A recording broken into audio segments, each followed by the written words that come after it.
This video is part of the free trial for the Learn to Color Comic Books Advanced Cut and Grad online video course.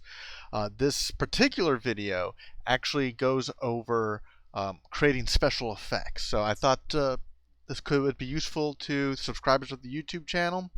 So check it out and hopefully it'll help you. Alright, so now I'm going to show you some special effects.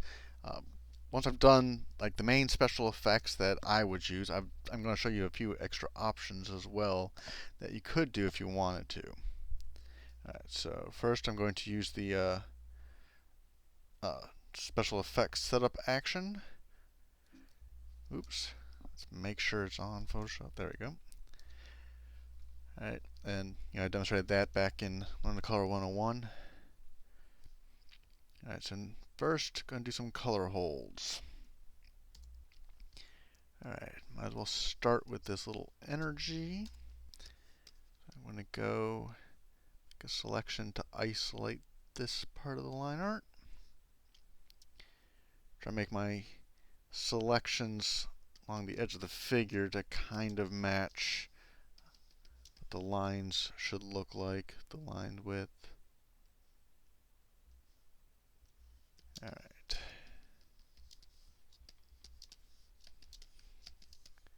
Got that. Now, like I said, I was kind of going with like lavender, purplish, so I'm going to look for actually maybe that one. See if I can make a little lighter. Put it in the purple range. Let's try filling that. Yeah, that looks good. Oh, yeah, I think that looks good. Alright. And the next holds. Do all these little action lines on the edges.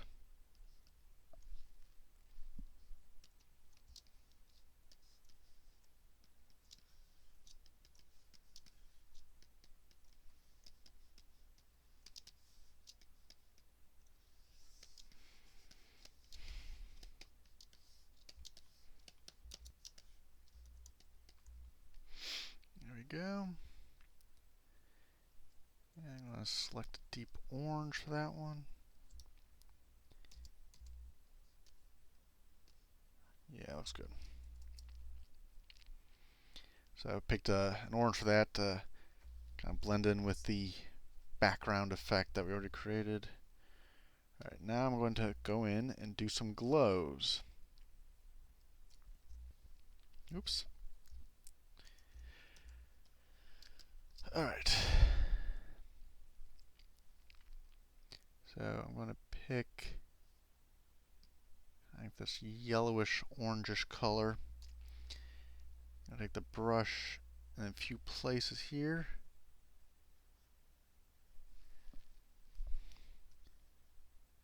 Drop some glows. Slight one there.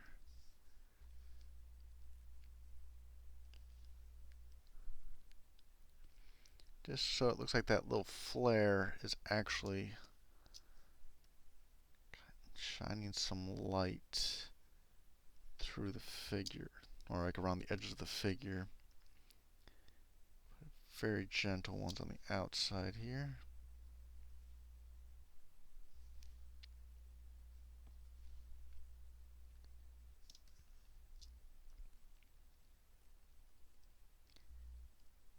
There. I think that looks pretty good. Alright. And now I'm going to show you, if you recall from Learn to Color 101, I showed you doing some like controlled glows where I'd have the lasso tool and I would feather it by 30%. Well, I'm going to show you a slightly different approach to that same basic idea. First, I'm going to put a glow on this little chest light.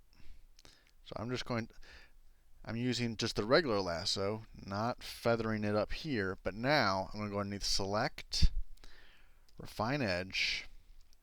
Now here I'm going to put a 30% feather on it. So now that selection is now feathered, just as if I had done that feather to begin with. I select a blue.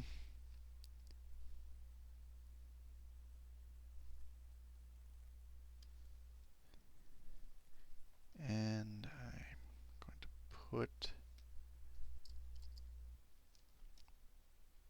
yeah, maybe a little lighter blue. There we go. Just brushing that in there.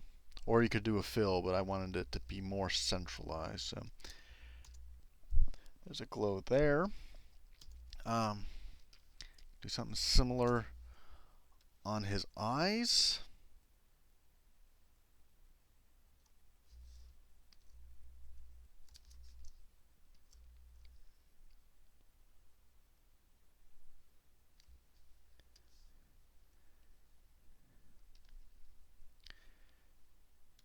I might do a 20% feather there. That might actually be too much. Let's try 15. Alright, pick a red. This time I'm actually doing a fill on. There we go. Now he's got glowing red eyes. Now, there's another thing I can do. For going to select the energy with the wand tool. Now I am going to modify expand. Let's expand by 30.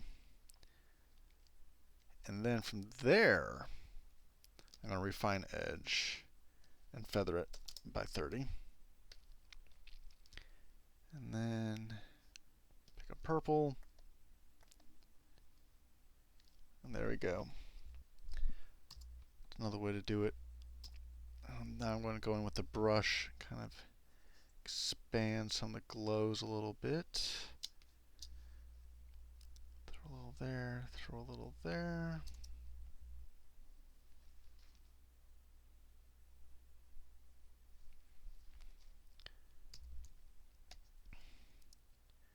All right.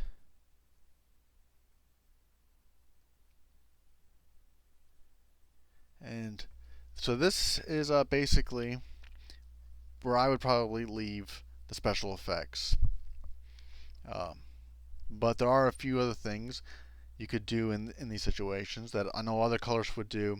I like to still keep it a bit simple, but you can go in, do a little bit more if you want to. For example, these like reflective areas, like the crown. You could come in here if you wanted to. I'm just doing this quickly, not being too careful.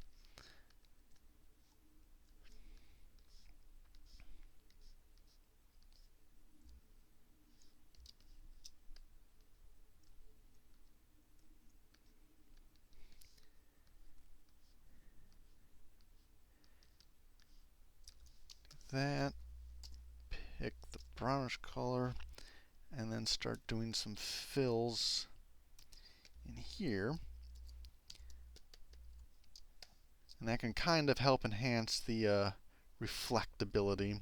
And you can do the same thing like over on this guy. Pick an area, select some of these shapes. Since these are supposed to be reflections, again, I'm just doing that really quick just for demonstration purposes. And do a few fills just to soften that up. You can also, I've also seen people do it, I don't really actually care for this most of the time I see it, but I've seen people do it on hair.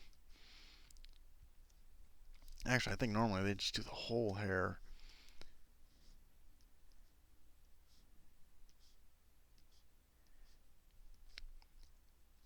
Yeah, because hair is softer and wispier than some of these other objects, so if you really wanted to, you could push that back by making it so that the hair color isn't straight up black. So you could do something like that. And then also, if you want to even enhance like the shine, you can put little, go up to the FX layer and put some shines on that just to make it look more shiny. And you can keep going. Just keep in mind, the more you do that, the more you risk muddying up and confusing the image. And your main objective should be making sure everything is clear and readable to the reader so that everyone knows what's happening. Like a lot of special effects, they're just flourishes. They can help enhance the storytelling, but if you overdo them, sometimes it could hamper the storytelling. So that's why I would avoid that. But it's something you can play around with, experiment with, see if you can get it to work for you. And so those are some options.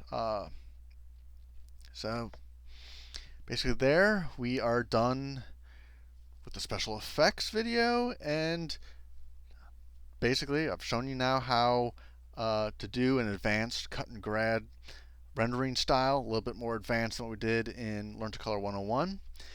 And as a bonus, I am going to include the my work files for the original pass that I did on this, so you can take a look at it, dissect my PDFs or PSDs, sorry, and but of course, while you're working on this, like I said at the beginning, this is as we go on to the additional courses that I'll be launching, definitely want you to try to make your own decisions, figure out what's you as far as your color choices, and I'll give you how I approach it, my suggestions, and as a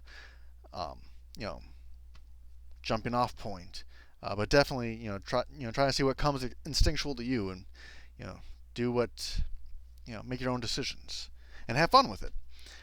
So yep, that's the conclusion of this course. I hope you enjoyed it, and I hope to see you next time. I hope you found that video useful. Please check out some of our previous videos for more tips and tricks. Also, head over to our website where you'll be able to find our online video courses, blog posts, link to social media, and a lot more. And of course, be sure to subscribe to our channel so you don't miss any of our future videos. Thank you again for watching, and I hope to see you next time.